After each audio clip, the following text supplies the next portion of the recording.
یہ جو قربانی کا مسئلہ ہے اس کے بارے میں ایک زمانے میں تو بہت منکرین حدیث کی طرف سے اس کے خلاف بڑی جو ہے ایک مہم چلی تھی کہ ختم کیا جائے اس کو، یہ خام خواہ جو ہے خرچ ہوتا ہے بہت بڑا اور ضائع ہوتا ہے گوشت، اتنے بڑے پیمانے پر گوشت ہوتا ہے کھایا نہیں جاتا۔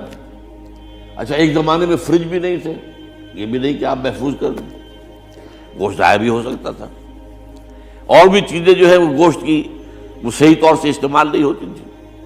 تو اس کے اوپر بڑا پروپیگنڈا منکرین حدیث کا رہا کہ یہ جو ہے قربانی صرف حج کے موقع پر ہے۔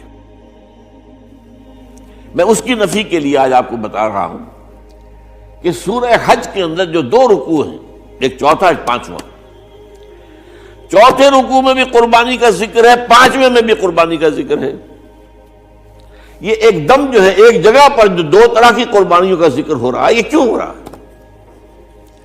چوتھے رکوع میں وہ مناسک حج کے ساتھ اس کا ذکر ہے، وہاں جو فرمایا گیا لِيَشْهَدُوا مَنَافِعَ لَهُمْ وَيَذْكُرُوا اسْمَ اللَّهِ عَلَىٰ مَا رَزَقَهُم مِّن بَهِيمَةِ الْأَنْعَامِ فِي أَيَّامٍ مَّعْلُومَاتٍ عَلَىٰ مَا رَزَقَهُم مِّن بَهِيمَةِ الْأَنْعَامِ فَكُلُوا مِنْهَا وَأَطْعِمُوا الْبَائِسَ الْفَقِيرَ۔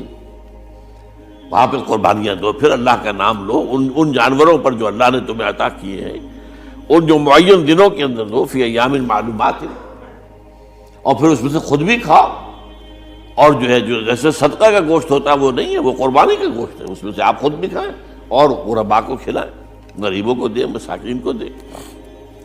تو یہ پورا حکم آ چکا ہے چوتھے رکوع کے اندر۔ پانچواں رکوع پورا کا پورا جو ہے وہ عید الاضحیٰ پر ہے میرے نزدیک۔ یہی حکمت صوم کے بارے میں ہے کہ وہاں جب ایک حکم تکرار کر کے آیا کہ پہلے فرما دیا گیا فَمَنْ كَانَ مِنْكُمْ مَرِيضًا أَوْ عَلَىٰ سَفَرٍ فَعِدَّةٌ مِّنْ أَيَّامٍ أُخَرَ، اگر بیمار ہو کوئی اور یہ یا کہ سفر پر ہو تو وہ تعداد دوسرے دنوں میں پوری کرے۔ پھر کیا وجہ دوبارہ آ رہا ہے؟ شہر رمضان الذی انزل فیہ القرآن ھدی للناس وبینات من الھدی والفرقان فمن شہد منکم الشہر فلیصمہ ومن کان مریضا او علی سفر فعدۃ من ایام اخر۔ کیوں؟ یہ تو ادبی اعتبار سے یہ کلام کا عیب شمار ہوتا، تکرار بلا کسی سبب کے نہیں، سبب کے بغیر نہیں۔ وہاں کیا تھا؟ وہاں ان 2 رعایتوں کے ساتھ تیسری بھی شامل تھی کہ اگر صحیح ہو اور مقیم ہو پھر بھی روزہ نہ رکھو تو ایک مسکین کو کھانا کھلا دو۔ یہ رعایت ختم ہوئی ہے رمضان کے روزے کے ساتھ، اب رکھنا پڑے گا روزہ، اور اگر بیمار ہو یا سفر پر ہو تو ٹھیک ہے دوسرے دنوں میں پورا کرو، پورا کرنا لازم ہے اس کا۔ تو یہ چیز جو ہے یہ در حقیقت کسی وجہ سے ہوتی ہے۔ بالکل یہی بات ہے سورہ حج کے چوتھے رکوع کے اندر، وہ جو قربانی ہے حج کے ساتھ اس کا ذکر آ چکا۔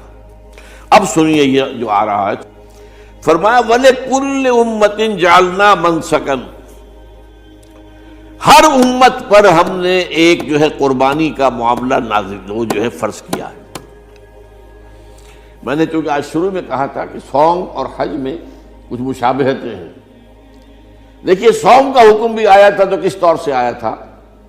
یا ایھا الذین آمنوا کتب علیکم الصیام کما کتب علی الذین من قبلکم لعلکم تتقون، اہل ایمان تم پر روزہ رکھنا فرض کیا گیا جیسے کہ فرض کیا گیا تھا ان پر جو تم سے پہلے تھے۔ یہاں پر اسی حوالے سے بات ہو رہی ہے کہ اے مسلمانوں یہ قربانی صرف تم پر فرض نہیں کی جا رہی، یہ تو ہر امت پر، ہر نبی ہر رسول کی امت۔ وَلِكُلِّ أُمَّةٍ جَعَلْنَا مَنْسَكًا لِيَذْكُرُوا اسْمَ اللَّهِ عَلَيْهَا، تاکہ وہ نام لیں اللہ کا، عَلَىٰ مَا رَزَقَهُم مِّن بَهِیمَةِ الْأَنْعَامِ، جو کچھ اللہ تعالیٰ نے انہیں رزق دیا ہے۔ یہ چوپائے جو ہیں حیوانات قسم کے، ان پر اللہ کا نام لے کر چھری پھیری جائے، اللہ کے نام سے ان کو ذبح کیا جائے۔ فَإِلَٰهُكُمْ إِلَٰهٌ وَاحِدٌ فَلَهُ أَسْلِمُوا۔ تو یہ جان لو کہ اس قربانی کی اصل روح کیا ہے؟ وہ یہ ہے کہ اللہ تمہارا ایک الہ ہے، اسی کے سامنے تمہیں سر جھکانا ہے۔ یہ روح تقویٰ اگر نہیں ہوگی تو یہ قربانی بے معنی ہو جائے گی۔ نماز و روزہ و قربانی و حج یہ سب باقی ہیں، تو باقی نہیں ہے۔ جب اللہ تعالیٰ کے ساتھ تعلق نہیں ہے تو یہ ساری چیزیں ریچولز بن جائیں گی۔ اب یہ بھی ہوتا ہے 20-25 ہزار کے بکرے جو ہیں وہ لوگ لیتے ہیں، پھر ان کو گھماتے ہیں پھراتے ہیں، ان کے اوپر ریشمی چادریں چڑھاتے ہیں، ان کو جو ہے وہ مہندی لگا کر. بہرحال وہ چیزیں جو ہیں یہ اظہار اس طرح کا یہ تو پسندیدہ نہیں ہے. تو یہ تو لوگوں کو دکھانے کی بات ہے اور اپنے پیسے کی جو ہے اپنی دولت کے اظہار کا ایک ذریعہ ہے. لیکن یہ کہ بہرحال قربانی انسان کرے اور یہ کہ اس کے اندر روح جو ہے تقویٰ کی وہ موجود ہوگی. فَإِلَٰهُكُمْ إِلَٰهٌ وَاحِدٌ فَلَهُ أَسْلِمُوا وَبَشِّرِ الْمُخْبِتِينَ. اور اے نبی ان لوگوں کو بشارت دے دیجئے کہ جو اللہ کے سامنے جھکے رہتے ہیں، خشوع اور خضوع کی شکل اختیار کرتے ہیں. الذین اذا ذکر اللہ وجلت قلوبہم، وہ لوگ کہ جب اللہ کا نام لیا جائے تو ان کے دل لرز اٹھتے ہیں. والصابرین علی ما اصابہم، اور صبر کرنے والے جبکہ اس چیزوں پر کہ جو اللہ کی طرف سے ان پر آ گئی، وہ مصیبتیں، کوئی تکالیف. والمقیم الصلاۃ، اور نماز کو قائم کرنے والے. ومما رزقناہم ينفقون، اور جو کچھ ہم نے انہیں دیا ہے اس میں سے خرچ کرنے والے. یہ ایک نظام ہے پورا کا پورا جو اس آیت میں بیان کر دیا گیا. اس کا ایک جز جو ہے وہ یہ بھی ہے وَلِكُلِّ أُمَّةٍ جَعَلْنَا مَنسَكًا. یہ قربانی کا معاملہ جو ہے یہ بھی ہم نے ہر امت کے اوپر فرض کیا، ہر امت جو ہے اس کے اوپر لازم کیا گیا، اور مسلمانوں آج تم پر بھی لازم کیا جا رہا ہے. وَالْبُدْنَ جَعَلْنَاهَا لَكُم مِّن شَعَائِرِ اللَّهِ، اور یہ جو قربانی کے اونٹ ہیں، یہ خاص طور پر چونکہ عرب میں تو اونٹ کی قربانی ہوتی تھی، دوسرے جانور تو وہاں کم ہوتے ہیں، اور بہرحال ان کی قیمتی متاع بھی اونٹ ہے.